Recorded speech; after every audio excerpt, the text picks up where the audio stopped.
উনি বলতেছেন রাষ্ট্রপ্রধানের বিরুদ্ধে হুদুদ মামলা করা যাবে না, অর্থাৎ রাষ্ট্রপ্রধান যদি খুন করেন, ধর্ষণ করেন, তার প্রতিনিধিরা যদি এটা করেন তার বিরুদ্ধে মামলা করা যাবে না। আপনি কি এটা সাপোর্ট করেন যে এইটা হওয়া এটা ঠিক? কার বক্তব্য? এটা কার ইমাম বক্তব্য? ইমাম ইমাম ইমাম হানিফা শরিয়া ল ফলো করলে আপনি এটা পাবেন। কই কই কই আমার কাছে না, রাষ্ট্রপ্রধানের বিরুদ্ধে মামলা করা যায় না। এটা কোথায়? উৎস কি? আপনি দেখেন উৎস কি, কারণ হচ্ছে যে আমি দুই জায়গায় আপনি কোথাও থেকে বিচ্ছিন্ন কাগজপত্র টোকায়া কিছু বলে না না, আমি কোনো কাগজপত্র টোকাচ্ছি না। আপনি আপনাকে বলেন হানাফি শরিয়াতে কি রাষ্ট্রপ্রধানের বিরুদ্ধে কি হুদুদ মামলা করা যায়? আপনি আমাকে বলেন।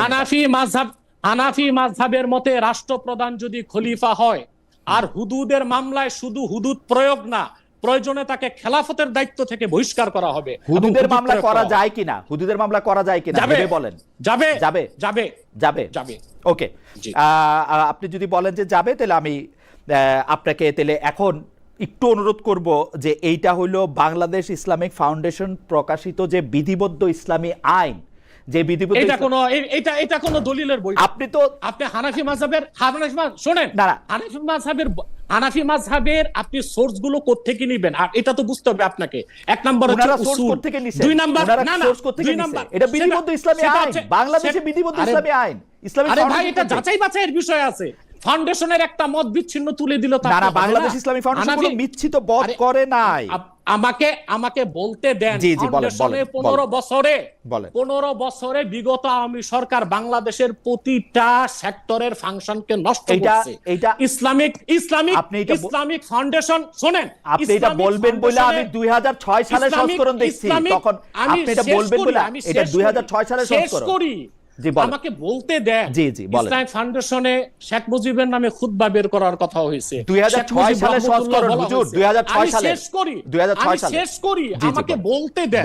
বলেন। 2006 সালে যারা ছিল তখন তাদের মধ্যেও কি তো সামতকারী থাকতে পারে? অতএব ইসলামিক ফাউন্ডেশন একটা বই, হাসিনার হোক বা আগে যারা ছিল তাদের হোক, ইসলামিক ফাউন্ডেশনের কোন বই থেকে আপনি বিচ্ছিন্ন একটা মত দিলে আমি বিচ্ছিন্ন মত দিচ্ছি না। আপনাকে আমি নিয়ম দিচ্ছি, নিয়ম দিন, নিয়মে আসেন। আপনি নিয়মের বাইরে তো তর্ক চলে না। হানাফি মাযহাবের কোন বক্তব্যের জন্য অথেন্টিক সোর্স হচ্ছে 3টা স্তরের কিতাব। 1 নাম্বার হচ্ছে উসুল, 2 নাম্বার হচ্ছে নাওয়াদের, 3 নাম্বার হচ্ছে নাওয়াজেল, তারপর হচ্ছে ফিকহ শাস্ত্রগুলো। ফিকহ শাস্ত্রগুলোর পর হচ্ছে প্রসিদ্ধ ফতোয়ার কিতাবগুলো, ফতোয়া আলমগীরি, ফতোয়া বাজ্জাজিয়া, ফতোয়া কাজী খান, দুররে মুখতার, রদ্দুল মুখতার, ফতোয়া সিরাজিয়া।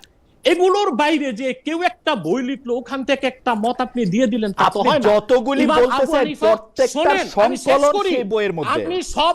আমি সবগুলো শেষ করি, তারপর আপনি বলেন। ইমাম আবু হানিফা রাহমাতুল্লাহর প্রতিটা কথা মানতে হানাফিগণ বাধ্য নয়, এটা হচ্ছে প্রথম কথা। আমি শেষ করি। হানাফি মাযহাবে মাসালা মানার উসুল আছে। হানাফি মানার মানে এই না আবু হানিফা যা বলছে তা মেনে নেওয়া। তার মানে হচ্ছে হানাফি একটা মাযহাব। ইমাম আজম আবু হানিফা রহমতুল্লাহ এই মাযহাবে মাসালা বিশ্লেষণ করার উসুল বা মূলনীতি ব্যাখ্যা করছেন। সেই মূলনীতির ভিত্তিতে দেখা গেছে তারই ছাত্র ইমাম আবু ইউসুফ কিংবা ইমাম মোহাম্মদ ভিন্ন মত দিয়েছেন। আবু হানিফার মত সেখানে হানাফিগণ গ্রহণ করে নাই, ভিন্ন মতটাই গ্রহণ করছে। যেমন আবু হানিফার ছাত্রদের মধ্যে সবচেয়ে জুনিয়র ছিল ইমাম জুফার রহমতুল্লাহ। 17টা মত যেটা আবু হানিফার বিপক্ষে, অথচ সেই 17টা মতের উপরই ফতোয়া হয়েছে, আবু হানিফার মত সেখানে নেওয়া হয় নাই। অতএব আপনি যেটা বললেন ইমাম আজমের একটা মত ইসলামিক ফাউন্ডেশনের একটা বিচ্ছিন্ন বই থেকে দেখালেন, প্রথমে দেখার বিষয় হচ্ছে এটা হানাফিদের ফতোয়া কিনা, এটা রায় হয়েছে কিনা, এটা সিদ্ধান্ত হয়েছে কিনা, এটা আইন হিসেবে গৃহীত হয়েছে কিনা। সব মত আইন হিসেবে গৃহীত হয় নাই। দ্বিতীয় হচ্ছে কোরআন এবং সুন্নাহ থেকে সুস্পষ্টভাবে প্রমাণিত, যদি কোনো রাষ্ট্রপ্রধান, মুসলিম রাষ্ট্রপ্রধান, সে যদি জেনায় লিপ্ত হয় এবং 4 জন প্রত্যক্ষদর্শী সাক্ষ্য তা দেখে, সুস্পষ্টভাবে প্রমাণিত হলে তার উপর হদ প্রয়োগ হবে এবং সে রাষ্ট্রপ্রধানের দায়িত্ব থেকেও তাকে সরিয়ে দেওয়া হবে, তাকে অভিশংসন করা হবে। কিন্তু আপনি যেটা বলছেন সেটার ব্যাপারে কোনো রকম আমার কোনো দ্বিমত না। আমাকে ভুল বুঝবেন না হুজুর, আমি জিনিসটা যেটা বলি সেটা আমি আপনাকে বলি। আমার পক্ষে মানে আমি আমার পক্ষে যেটা সম্ভব হয়েছে সবচেয়ে প্রামাণ্য হিসাবে আমি এগুলি সংকলনগুলি দেখতে চেষ্টা করছি, এগুলি কোথায় কোনটা। এখন আমি যেহেতু আরবি পড়ে বুঝি না, তখন আমার ক্ষেত্রে অপশন ছিল হচ্ছে দুইটা। এক হচ্ছে হানাফি আইনটা যেটা আছে, হানাফি আইন বলে সেইটার ইংরেজি অনুবাদ দেখা, সেটার ইংরেজি অনুবাদ দেখা। আমি আপনাকে বলি, আমাকে আপনি বলতে দেন, আমাকে আপনি বলতে দেন, শেষ করি, আমাকে বলতে দেন। আমি একটু শেষ করি, আমি ভুলে যাব। আপনি তো শেষ করছেন, সেজন্য আমি শেষ করি। আপনি ইসলামিক ফাউন্ডেশন থেকে একটা বইকে হানাফি আইন শাস্ত্র বলতে পারেন না। না, আমি হানাফি আইন শাস্ত্র বলতেছি না তো, আপনি আমার কথা বুঝতে পারতেছেন না। আপনি আমাকে আবার কথা বোঝেন, আপনি আমাকে কথা বোঝেন। আমার কাছে অপশন ছিল হচ্ছে হয় ইংরেজি অনুবাদে এটা পড়া অথবা বাংলাদেশের। এখন আমি কি দেখলাম, বাংলাদেশ ইসলামিক ফাউন্ডেশন, আমি বলি আমাকে একটু শেষ করতে দেন 1 মিনিট। বাংলাদেশ ইসলামিক ফাউন্ডেশন এইরকম একটা সকল আপনি যেগুলি নাম বলছেন, ফতোয়া আলমগীরি তো 1860 সালের, 1762 সালের, এই 300 বছর আগে। আমি দেখছি ওরা সবগুলির বিবেচনা করছে, শাহ আব্দুল হান্নান সাহেবকে সেটা এটা বানাইছে, বানানোর পর বিধিবদ্ধ ইসলামী আইন নামে কয়েক খণ্ডের একটা বই বাইর করছে। 1 2 তারপরও আমার সন্দেহ হয়েছে এটা কি হইতে পারে, সেই জন্য আমি হানাফি আইনও দেখছি। এইটার পৃষ্ঠা 188-তে আছে, হানাফি আইন পৃষ্ঠা 188-তে আছে, রাষ্ট্রপ্রধানের বিরুদ্ধে হুদুদ মামলা করা যাবে না। আপনি এটা চেক করে দেখতে পারেন, আপনি এটা চেক করে দেখতে পারেন। চেক করতে হবে না, কিন্তু ব্যাখ্যাটা তো বুঝেন নাই আপনি। আমি ব্যাখ্যাটা আবার বুঝান। জি বলেন। ইসলামী আমি বুঝাই দিচ্ছি। ইসলামী রাষ্ট্রে যিনি রাষ্ট্রপ্রধান তিনি হচ্ছেন চিফ এক্সিকিউটিভ। অতএব রাষ্ট্রপ্রধান রেখে তার উপর হদ প্রয়োগ করা যাবে না, এটা তো ঠিক আছে। যদি সে শাস্তির উপযুক্ত হয়, আগে রাষ্ট্রপ্রধান থেকে খেলাফতের মানসাব থেকে তাকে সরাতে হবে, তারপর শাস্তি প্রয়োগ করতে হবে। কে এটা বিচার করবে? এটা হচ্ছে কে এটা বিচার করবে যে এটা বাইরে যাবে? আদালত বিচার করবে, আদালত বিচার করবে, শরিয়া আদালত বিচার করবে। আগে তাকে অভিযুক্ত করার পর তাকে সরাতে হবে দায়িত্ব থেকে, তারপর তার উপর হদ প্রয়োগ হবে। এর মানে এই নয় যে রাষ্ট্রপ্রধান অপরাধ করবে, ইচ্ছা মতো জানাবে বিচার করবে, আর তার উপর হদ প্রয়োগ হবে না, এটা বোঝানো হয় নাই। এবার আপনাকে আমি যেটা বলতে চাইছি, আপনারা যারা জেনারেল শিক্ষিত, মৌলিকভাবে আরবি কিতাবাদির জ্ঞান রাখেন না, আপনাদেরকে যেতে হবে অথেন্টিক সোর্সে। আপনি যদি হানাফি আইন বুঝতে চান, আপনাকে হেদায়া কিতাব পড়তে হবে, এটা 1000 বছর আগে লেখা। আপনাকে ফতোয়া আলমগীরি এটা পড়তে হবে, এটা যদিও পরবর্তী লেখা, 700 আলেমের সম্মতিতে বাদশাহ আলমগীরির সম্পাদনায় এটা লেখা হয়েছে। এটা কোন সালে হয়েছে এটা দেখার বিষয় না, এটার অথেন্টিসিটি হচ্ছে মেইন বিষয়। আপনাকে ফতোয়া কাজী খান দেখতে হবে, ফতোয়া বাজদাদিয়া দেখতে হবে। আপনি ফতোয়া আলমগীরের কথা বলছিলেন তো, সেইটার ক্ষেত্রে আমি বলি ফতোয়া আলমগীর জি শেষ করলে আমি বলি। জবাব দিয়ে দিছি, আমি তো জবাব আপনাকে দিয়ে দিছি। রাষ্ট্রপ্রধানের উপর হদ প্রয়োগ করা যাবে না কোন অর্থে? যতক্ষণ সে মানসাবুল খেলাফার দায়িত্ব থাকবে, হদ প্রয়োগ করা যাবে না। যদি সাক্ষী প্রমাণে সে অপরাধী প্রমাণিত হয়, তাকে দায়িত্ব থেকে অপসারণ করার পর হদ প্রয়োগ করা হবে। ওকে, এটা হচ্ছে বিষয়। এই বিষয়টা যদি ফাউন্ডেশনের কিতাবে, এটা যদি ফাউন্ডেশনের কিতাবে থাকে, বাস, এখানে তো কোনো বিরোধ নেই, এটা তো বুঝার বিষয়। বাংলাদেশের যে টেন্ডেন্সি, কেউ ভুল করলে আর মাইক্রোফোন যদি পাই যে মাহফিলে, এইবার তো পাইছি ওই বেটারে, ও কাফের, ওর দাদা কাফের, ওর 14 গোষ্ঠী কাফের, ও মারা যাওয়ার পরে যেখানে কবর দিবে, ওই কবরের উপর যে ঘাস উঠবে, ওই ঘাস যে গরু খাবে, ওই গরুর দুধ যে খাবে, ও কাফের। মানে 14 গোষ্ঠীকে কাফের বানাই দিই। আমি জাস্ট সিনারিওটা আপনাদের সাথে শেয়ার করি যে নিয়ম হচ্ছে কি। লেটস সে আমার একজন কো স্পিকার কোনো কিছু একটা ভুল করে ফেলছে, তার জানা নাও থাকতে পারে, আবার আমারও একটা জিনিস জানা নাও থাকতে পারে। কেউ ভুল করলে শুধরানোর নিয়ম হচ্ছে সে যে ভুলটা করলো, এটা যে ভুল এটা জানানো, যে অনেকে এরকম বলে আসলে এটা ঠিক না, বরং ঠিক হচ্ছে এটা, এবং এর পক্ষে দলিল হচ্ছে এটা, জাস্ট এটা বলে দাও। এটা যদি বলে দেয় তাহলে কি হবে, যে ভুল করছে সে যখন শুনবে, তার নাম তো আর বলা হয় নাই, সে তো বুঝে যাবে এটা তো আমি ভুলটা করছি, ফলে আমি শুধরে গেলাম, ওই লোক শুধরে যাবে, আর বাকি যারা লিসেনার শ্রোতা তারা সবাই সতর্ক হয়ে যাবে। তাহলে যেটা উদ্দেশ্য ছিল কাউকে শুধরানো, ওটা হয়ে গেছে না? কারো নাম নেওয়া প্রয়োজন হয়েছে? বলেন তো। রাসূল সাল্লাল্লাহু আলাইহি ওয়াসাল্লাম যখন কাউকে কারেক্ট করতেন, তখন কখনো কারো নাম ধরে শুধরাতেন না, কারেক্ট করতেন না। আল্লাহু আকবার। নাম ধরে শুধরাতেন না, পাছে না সে লজ্জা পেয়ে যায়, পাছে না সে বিব্রত হয় মানুষের সামনে। সুবহানাল্লাহ। অন্যের রাইটস, অন্যের ব্যক্তিত্বের ব্যাপারে কতটা মর্যাদাশীল ছিলেন। কারণ কারো নাম ধরে তো আমার শুধরানোর দরকার নেই, এটা যে ভুল সোসাইটিকে এটা জানালেই হবে। তাহলে যে ভুল করছে সে শুধরে গেল, বাকিরা সতর্ক হয়ে গেল, ঠিক না? আচ্ছা, 3 সাহাবী মিলে একবার ভাবলো রাসূল সাল্লাল্লাহু আলাইহি ওয়াসাল্লাম বাড়িতে কি কি আমল করে, আমরা একটু আম্মাজানদের জিজ্ঞেস করি, তাহলে আমরাও আমাদের আমল একটু বাড়াবো। যে জিজ্ঞেস করলো যে আম্মাজানারা একটু বলেন তো উনি বাসায় কি কি ইবাদত করে, কতটুকু কোরআন পড়ে, তাহাজ্জুদ কেমনে পড়ে। আম্মাজানরা বর্ণনা দিলেন। বর্ণনা শোনার পরে কান্নাহুম তাকাল্লুহা, ওনাদের কাছে একটু কম মনে হইলো, মানে অনেক এক্সপেকটেশন নিয়ে আসছিল। তারা ভাবছিল মানে রাতে ঘুমাই না, সারা রাত তাহাজ্জুদ আর কান্নাকাটি করে রাসূল ইসলাম কাটায় দেয়, তাদের এরকম একটা ধারণা ছিল। কিন্তু এসে শুনে যে না, আসার পরে নাকি ঘুমোতে যায়, অনেকক্ষণ ঘুমিয়ে সেই মাঝরাতে নাকি ওঠে। যা যা বর্ণনা শুনলো কান্নাহুম তাকাল্লুহা, এদের কাছে একটু কম মনে হলো। তো একজন বলতেছে আরে কম না, আইনা নাহনু মিন রাসূলিল্লাহ, কোথায় আল্লাহ রাসূল আর কোথায় আমরা। গফির লাহু মা তাকাদ্দামা মিন যামবিহি ওয়া মা তাআখার, ওনার তো আগের পরের সব গুনাহই মাফ। আদতে তো গুনাহই নাই, নবীরা তো মাসুম, তো ওনার সাথে কি আমাদের তুলনা, আমাদের এত কম করলে হবে না, তো কি করতে হবে।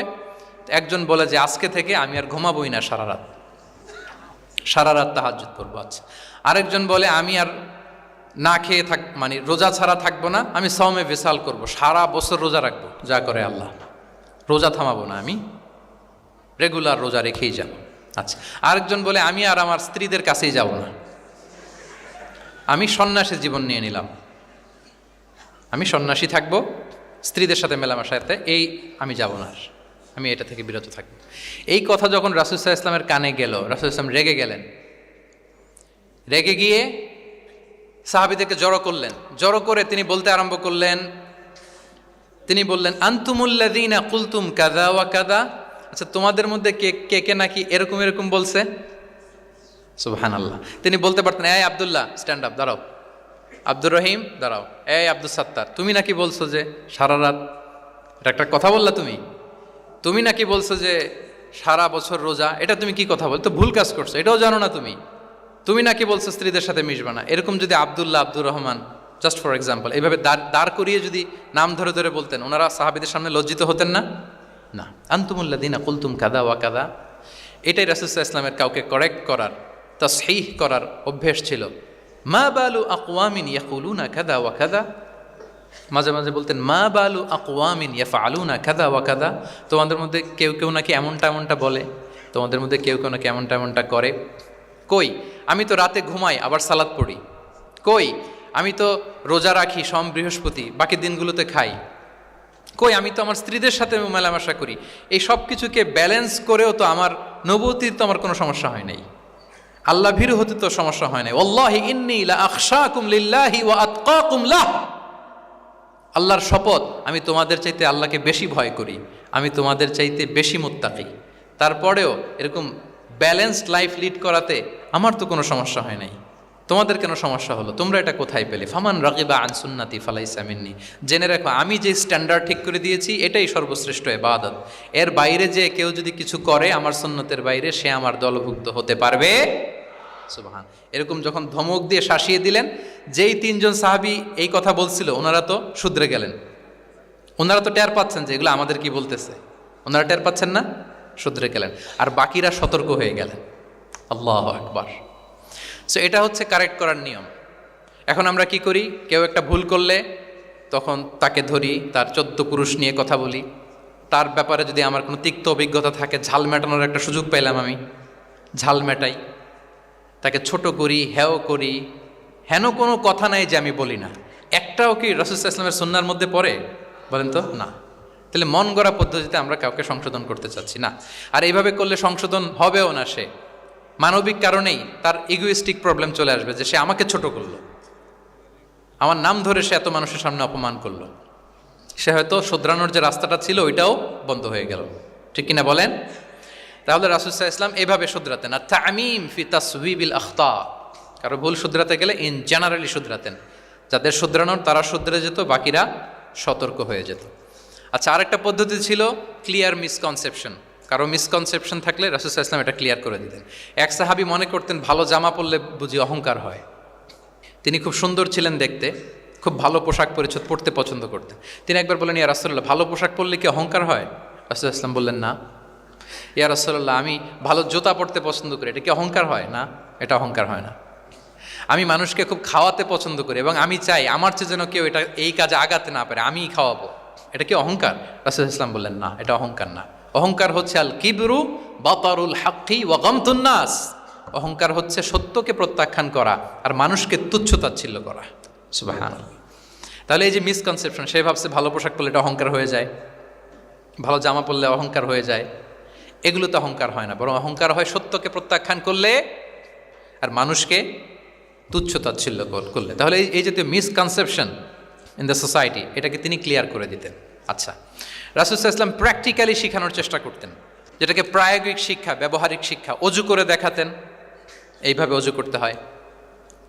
সালাত পড়ে দেখাতেন, সল্লু কামা রাআইতুমুনি উসাল্লি। সালাত তো হচ্ছে আল আমাল আল মুতাওয়ারাস, এই উম্মার অবিচ্ছিন্ন কর্মধারা। সালাত জিবরিল আলাইহিস সালামকে শিখিয়েছেন আল্লাহ, রাসূল সাল্লাল্লাহু আলাইহি ওয়াসাল্লামকে শিখিয়েছেন জিবরিল আলাইহিস সালাম, রাসূল সাল্লাল্লাহু আলাইহি ওয়াসাল্লাম শিখিয়েছেন সাহাবীদেরকে। এইভাবে অবিচ্ছিন্ন কর্মধারা, আরবিতে বলে আল আমাল আল মুতাওয়ারাস। এবং রাসূল সাল্লাল্লাহু আলাইহি ওয়াসাল্লাম বলতেন, সল্লু কামা রাআইতুমুনি উসাল্লি, আমাকে যেমনি সালাত পড়তে দেখো এইভাবে পড়ো। হজের ক্ষেত্রেও বলেছেন, খুদু আন্নি মানাসিকাকুম, হজের বিধানকে দেখে নাও। একবারই তো হজ করেছেন, হাতে কলমে প্র্যাকটিক্যাল গাইডলাইন দিয়ে শিখিয়েছেন। এবং সাহাবারা ভুল করে কিনা মাঝে মাঝে শুনতেন, যেটাকে আরবিতে বলে কেরাতু তিলমিদা আলা শেখ। আব্দুল্লাহ ইবনে মাসউদ রাদিয়াল্লাহু তাআলা আনহুকে রাসূল সাল্লাল্লাহু আলাইহি ওয়াসাল্লাম একবার বললেন, আব্দুল্লাহ একটু তেলাওয়াত করো তো। তিনি বললেন, আকরাউ আলাইকা ওয়া আলাইকা উনজিল, হে নবী আমি আপনার সামনে দাঁড়ায় তেলাওয়াত করব, আপনার উপর কোরআন নাজিল হয়। রাসূল সাল্লাল্লাহু আলাইহি ওয়াসাল্লাম বললেন যে ইন্নী উহিব্বু আন আসমাআহু মিন গায়রি, হে আব্দুল্লাহ ইবনে মাসউদ, আমি কোরআন তেলাওয়াত তোমাদেরকে শোনাতে যেমনি পছন্দ করি, তোমরা কেউ পড়বা আর আমি শুনবো, এটাও খুব পছন্দ করি। কারণ উনি প্ল্যান করে রাখছেন আব্দুল্লাহ ইবনে মাসউদ কি হবেন, তিনি কিছুদিন পরে উম্মার শিক্ষক হবেন। ওইখানে আবার ভুলটুল করে ফেলেন কিনা উনি জাজ করতেছেন। তখন আব্দুল্লাহ ইবনে মাসউদ রাদিয়াল্লাহু তাআলা আনহু সূরা নিসা তেলাওয়াত করে শোনালেন। তাহলে রাসূল ইসলামের একটা পন্থা ছিল, তিনি শুনতেন আবার শোনাতেন। কি করতেন? শুনতেন, শোনাতেন।